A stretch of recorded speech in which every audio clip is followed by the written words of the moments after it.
let one person. All right, so here we go. It's graphing number 4, and this is the review for it. And I'm doing problem number 3, and this is right off your packet. So it says y equals negative tan 2x. Quiet, please. First step always is to graph the parent one. If you don't know the parent ones, you got to go home and memorize those puppies this weekend because you don't have a chance if you don't know the basic ones. So tangent is the one that looks like this. Tangent goes like this. You remember that? And do you remember what its labels are? Negative pi over 2 and pi over 2. Good. That's where the asymptote lines are. Okay, everybody's got this worksheet to do, so I need to see pencils moving on some of your papers. You need a pencil? All right. So here we go. If you're going to take this and do these changes to it now, this one's kind of a pain in the butt because it's going to make us do what to it? Flip it. So now I got to redraw that whole thing. Now, yes, you could have started by noticing that, but I wasn't going to do that, so I'm going to now flip it. I don't expect these to be perfect. That was really ugly, though, so I'm going to try again. There. And it should go through 0, 0. That much is true. Okay. And so now, am I done? No. That 2 has to be fixed. There's a little formula for that. It's called period equals, and it's normally 2 pi over b, but in tangent's case, it's pi over b. And what is b? B is 2. Now this tells you what to do, Mr. U. Okay, put away the vocabulary book and focus on this and stop talking. That's the things to do there. Okay. This is telling me I should divide everything by 2. So how do I divide these by 2? Multiply them by a half.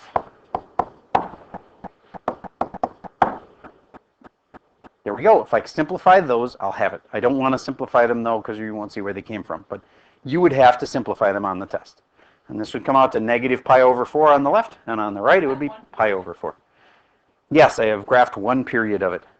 It only needs one, because if you do another one, won't it be exactly identical to this one? So then this is a full period. Yes? Good question. If you don't label these, I will assume that you mean that they're 1 and negative 1. It's only if I stretch it that you actually have to label them. You don't even have to have anything there. I won't care on tangent, because tangent goes up forever. If you stretched it, let's say there was a 5 here, then you'd have to have a 5 and a negative 5 on there to show that you'd stretched it. Yep. Okay. So there's number 3, for example. So the steps are, graph the parent one. Got to know how to label the parent one. That's just plain memorize it. Next step, do whatever these things tell you to. The negative in the front, by now you know it's an up-down flip. And this, I hope you remember, kicks in this formula. Period equals, and in this case, since it's tangent, pi over b. All right, let's do number 4 because it's a little different. It's got a shift in there. Definitely a more tricky one because it's got a shift. But how do you always start? Graph the parent. Do you know how cosecant goes? There's so many little steps. First of all, to know cosecant, you really should start with sine. So you start by graphing sine. Then we can graph cosecant by graphing it on top of sine, because they're flippin' sisters of each other. There, did I graph 2 periods of it? Got one up, one down. That seems pretty balanced. Is that one period of it? Yes, it is. Okay, good. So I have graphed cosecant. Now I got to do some stuff to it. All right, that 4. Here, I'll better write down what the problem says. Cosecant of 4x, was it plus pi?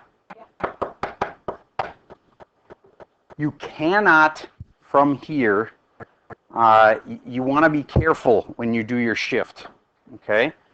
Do you remember him talking about phase shift while I was gone?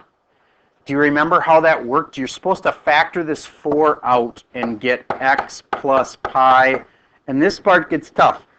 Pi over 4. That way, when I multiply it back in, 4 times x makes 4x, and 4 times pi over 4 would make pi. Now, do you get what I just did there? All right, I just did it in a way that will, wait, there. I don't need all this stuff. That's, come on, technical issues here. I don't need that stuff really.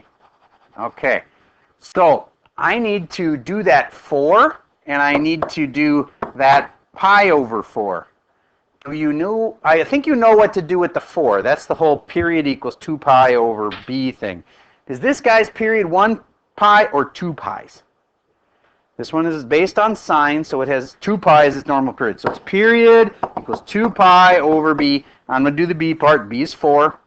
And so I'm going to divide by 4. And I'm going to get period equals 2 pi over 4. And I'm going to go back and label this guy and say these would have been 2 pi, pi over 2, and the hard one to remember, 3 pi over 2. That all should be easy stuff for you. All I've done is basically graph parent of secant. But now is where the challenging part starts. I got to relabel it for this, which was a hint that it used to be 2 pi, but it's not anymore because I got to divide everything by 4. So I divide this by 4, and instead of dividing by 4, I'd really rather multiply by 1/4. I'm going to divide this one by 4 just because I'm a rebel. And then multiply this by 1/4. There we go. Okay, good. Am I done? What's the one thing I haven't done yet? Shift. How do I shift this thing? This part is your shift. Notice I had to do this little factoring dance first. I had to get that 4 off of that x first. Now I can do a shift. Is that left or right? That one's left. And how far do I need to shift it? Pi over 4. Now that gets weird for kids because they're usually used to like pi over 4 looks like this. It's 45 degrees. But on this graph, pi over 4 is a distance. And how far is it? Well, I'm going to get these things figured out first. Do you get that that one really simplifies to pi over 8? This one is pi over 4. Ooh, that tells me pi over 4. That tells me how far pi over 4 is. This one is 6 pi over 8, which reduces to 3 pi over 8, thank you. 3 pi over 8. So there's my, and that one should be reduced to pi over 2. I shouldn't have circled that last one. 3 pi over 8, and this last one's pi over 2. There we go. There's my 4 main numbers. These 4. Okay, now I haven't shifted it yet still. Which part did you get lost on? The 4 on the outside. The 4 on the outside is still right here, and it's B, and I'm using that in this little formula. I'm sticking the right in there. That told me that I should divide everything by 4, okay? All right, so that is not represented on the graph anywhere yet. I'm about to, other than in fact, I relabeled all of these things. Now, how do I move that final shift? I've got the beauty of a smart board, so I can do, oops, undo that. It's this part that's cosecant, right? That blue stuff was just there to help me. It's this part, the part I'm making in green now. That's what cosecant is. Now I have to shift them. I have to move them to the left.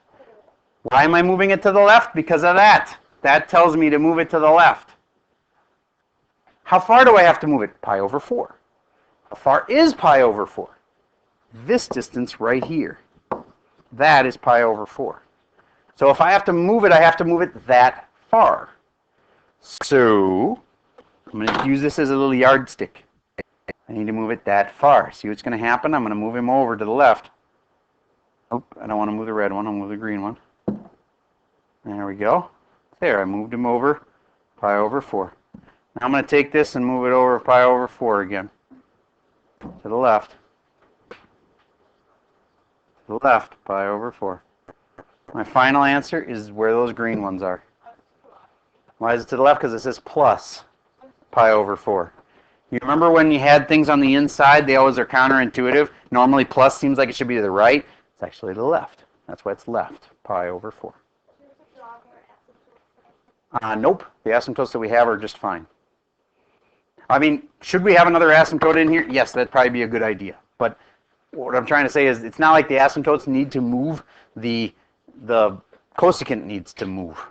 We're going to have to do like really accurate on these graphs. Does mine look incredibly accurate? Okay. I understand. I want what's got to be important. What's got to be right is I'm going to be checking. If I was grading this one, I'd look. Am I using the right spot generally? Yup. The next thing I'd look for is, are these numbers right? Did they simplify those numbers right? That's what I'm looking for. Because there's really only two things you had to do to the parent. You had to move it to the left, and you had to renumber it because of that B thing. So that's what I'm going to check for. All right. That was definitely a hard one because it had a phase shift in it. Yep. Oh, yeah. That's like a hard R3. All right. Let's flip it to the other side. Let's do 7 lucky 7. That's got a lot of little tough stuff in it. Secant. I'm not going to draw secant. What am I going to draw? Cosine. Starting with cosine. Cosine's the big U shape, big valley. Okay. Then, on top of that, I'm going to draw secant. So secant's the one that goes like this. And this one gets a little weird because I can't really draw more to the left because I don't want to go too far. There, now I've got one period exactly. If I drew the rest of those U's on the top, I'd have 2 ups and 1 down. That wouldn't be balanced. It wouldn't be a full period. This is one full period of secant, the green part. This part really isn't there. It was just there to kind of help me. Okay, so I'm going to...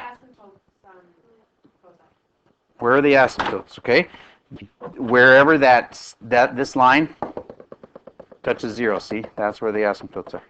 And they also just make sense. You have to have lines like this so that the green arrows are heading towards them. This one's off a smidge because it's supposed to be like right where that touches, you know. So I was off a little bit. There. Okay. Remember, the blue part, that was just there as a helper. The real secant graph is the green part. So I'm going to erase some of this blue. It won't be perfect, but I'll get some of it out of there. Okay. That'd be great if they just wanted secant, but now I got to do a bunch of stuff to it. So what are the things I got to do to it? Well, there's a negative in front. I better write it out. Y equals negative, this is number 7, negative 3 secant of 2/3 x. Okay, just 3 things I got to do. I'm going to start with this one. Do you get that this is normally at 1 and negative 1 because that's where cosine goes, to 1 and negative 1? Then that means now this 3 here is making it change to 3 and negative 3. Okay, I've done with that part. Check mark. Got the 3 part done. How about the 2/3? That's going to cause a renumbering of all the x-axis. So what are these normally? 0. I know it ends at 2 pi. And halfway back, it should be at pi over 2. What's that right here? Yeah, that's there. And then half of that, no, pi, sorry, pi. And then half of that is pi over 2. And then the other one that's in between is 3 pi over 2. So those are just your 4 standard spots.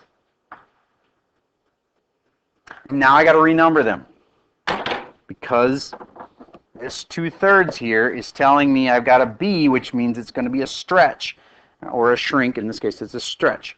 So I use my little formula, period, equals 2 pi over B. B happens to be 2/3. That tests whether or not you know how to handle dividing by fractions. That's why I put it on my top 20 sheet at the very beginning of the year. Got things you really ought to know for this class.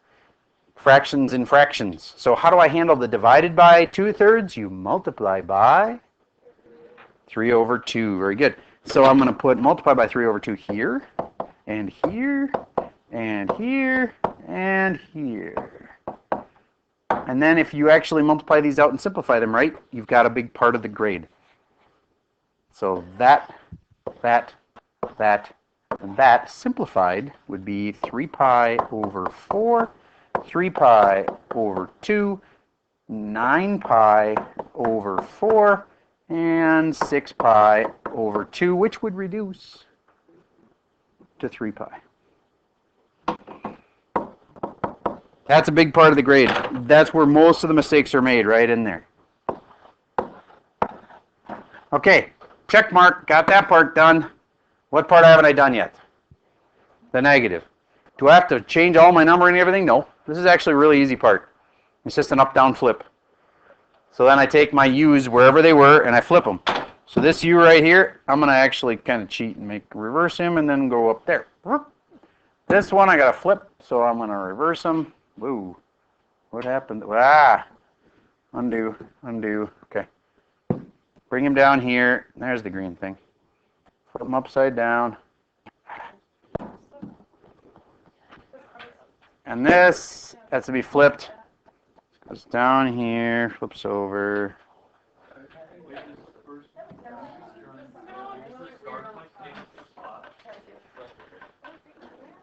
It's just one little step at a time. That was just flipping our graph over. Seriously, can't complain much about flipping your graph over. That's not that hard.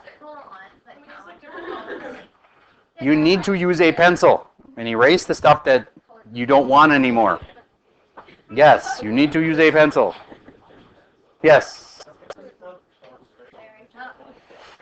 You could have done the flip as your first step if you wanted to, sure. Yep, that flip could have been the first thing you did instead of the last. It really isn't that hard to do whenever you do it. You just flip it. Okay. So that one, I hope you don't think it was that bad. I mean, this 3 in the front should be an absolute no-brainer. You just put a 3 and a negative 3 on the graph. Duh. Easy. This part, that's the hard part. That brings up this, which makes you multiply by 3/2. And then this isn't that hard either. The negative just makes it flip. Upside, up, down, flip. All right, this is doable, you guys. Very doable. Now, it will separate the people who are really serious about their grade from the people who aren't. Because you have all the tools you need to go home and study over a long weekend. I'm not saying you should be studying for 4 hours, but I'm saying if you put in a serious study time with this, do all the problems, check all the problems with the answer key that's going to be posted. If it isn't already posted, it might be. Check them. Take the time to really do this thoroughly. You can get a good score on this test. It's not that hard. The graphing one is one of the easier ones. It wouldn't be bad to get another B in your bank, or maybe an A even for some of you.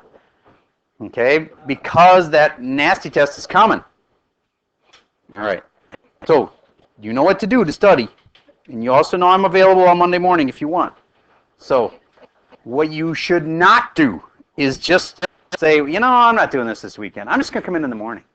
Well, then you're going to have all this blank. You don't even know what questions to ask me. You'll get through half of it in the morning. You won't even get it done by the time you come to class. So do the morning help time after you've done the whole worksheet, and then come in and get help. Don't try to just do this in class tomorrow with me. You won't have time. It's too much to do, and it's too hard. All right. So this is assigned as homework. Don't get that confusion that, oh, I thought it was just a review that we could do if we wanted to. It's assigned as homework. I'm going to gather it in, and when I take the scores in the test, or when you're taking the test, I'll take your scores. So, all right. Any other last questions? All right. This is the part where you can come up and ask me individual questions if you want. All right. I have one more thing I want to tell you because I just noticed in the directions on problem 9, 10, 11, and 12. It says describe the transformations in the correct order. I have not talked about that yet. It's an easy, gimme kind of problem, and I want to make sure you get this. Here's a typical one. It's number 9. If you want to go there and do this problem with me right now, it says y equals 1/2 sine. Give me just a second to finish this, and then you can chat more. What are the transformations and in what order? Well, the two things that are done to it is the 1/2 and the 2. Just be careful on the order. In this case, since you can start on the inside or the outside, my advice is usually start on the inside. But you could start on either.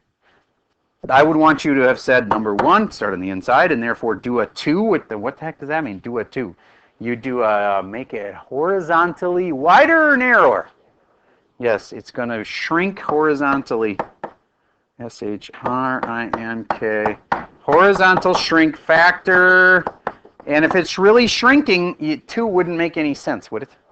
1/2. And then number 2 of it would be the outside thing, and as that's a vertical thing, high vo, vertical on the outside. Vertical shrink or stretch? Shrink. R-I-N-K. And that's factor a half. If you're shrinking, it's always got to be a fraction. If you're not shrinking, if you're, what's the opposite of shrink? If you're growing or stretching, here you go, stretching, then it's a factor always bigger than 1. Okay, that's really all I've got for you.